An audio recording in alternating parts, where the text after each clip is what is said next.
Assalamualaikum warahmatullahi wabarakatuh. Apa kabar anak-anak? Jumpa lagi dengan Bu Rizky.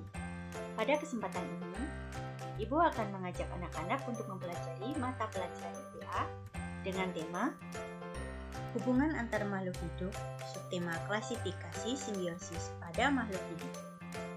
Sebelum Ibu memulai kegiatan hari ini, Ibu ingin mengecek kehadiran anak-anak. Sekarang anak-anak bisa menghidupkan kameranya. Ya, baik. Ibu telah melihat kehadiran anak-anak semua.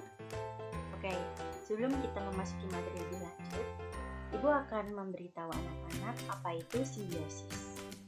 Jadi, simbiosis merupakan hubungan dua jenis makhluk hidup, di mana hubungan itu bisa saling menguntungkan, saling merugikan, atau tidak saling mempengaruhi sama sekali. Pada kesempatan kali ini, kita akan fokus mempelajari 3 hubungan simbiosis. Nah, yang pertama ada simbiosis mutualisme. Simbiosis mutualisme merupakan hubungan antara dua makhluk hidup di mana hubungan tersebut saling menguntungkan. Nah, Ibu ada 3 contoh pada hubungan ini. Yang pertama, ada bunga dan kupu-kupu.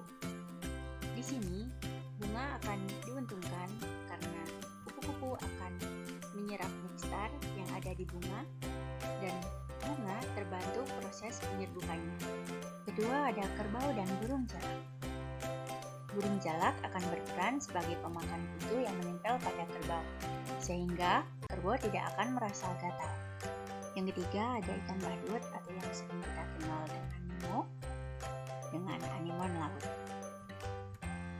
Ikan badut berperan memakan parasit yang menempel pada tentakel anemon laut, sedangkan dia akan mendapatkan perlindungan dengan cara bersembunyi di antara tentakel anemon laut. Simbiosis selanjutnya adalah simbiosis parasitisme.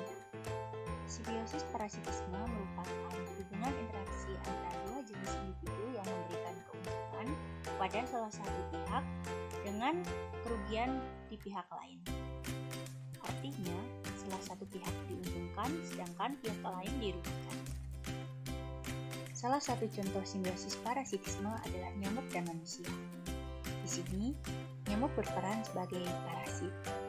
Karena nyamuk akan menghisap darah manusia sehingga manusia akan merasa dirugikan. Kedua, ada padi dan tikus. Untuk kasus ini, tikus berperan sebagai parasit, di mana dia akan memakan padi sehingga akan menurunkan produktivitas petani.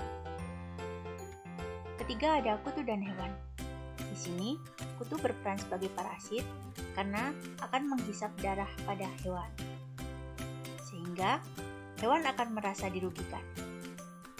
Yang terakhir adalah simbiosis komensalisme.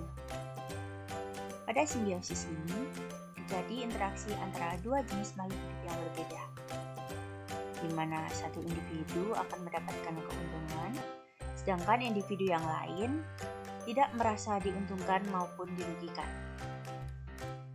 Contohnya ada ikan remora dan hiu. Ikan remora akan memakan sisa makanan yang menempel pada tubuh hiu, sedangkan hiu tidak mendapatkan kerugian maupun keuntungan dari interaksi ini. Kedua ada tumbuhan anggrek dan pohon. Anggrek akan diuntungkan karena mendapatkan tempat untuk menempel pada batang pohon yang cukup tinggi. Hal ini ditujukan agar memperoleh sinar matahari untuk proses fotosintesis. Sedangkan pohon yang ditumpangi tidak mendapatkan keuntungan maupun kerugian, karena tumbuhan anggrek mampu membuat makanannya sendiri. Yang terakhir ada katak dan pohon.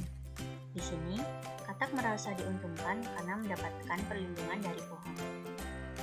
Namun, pohon tidak akan merasa diuntungkan maupun dirugikan dengan keberadaan katak.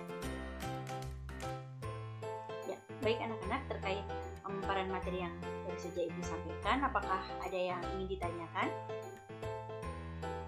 Oke, apabila tidak ada, langsung saja Ibu akan memberikan tugas yang akan tampil di layar.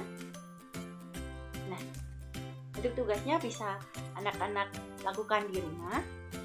Ini dengan cara mengamati lingkungan sekitar Dan anak-anak bisa menuliskan kategori simbiosis mana pada hubungan dua jenis makhluk hidup tersebut.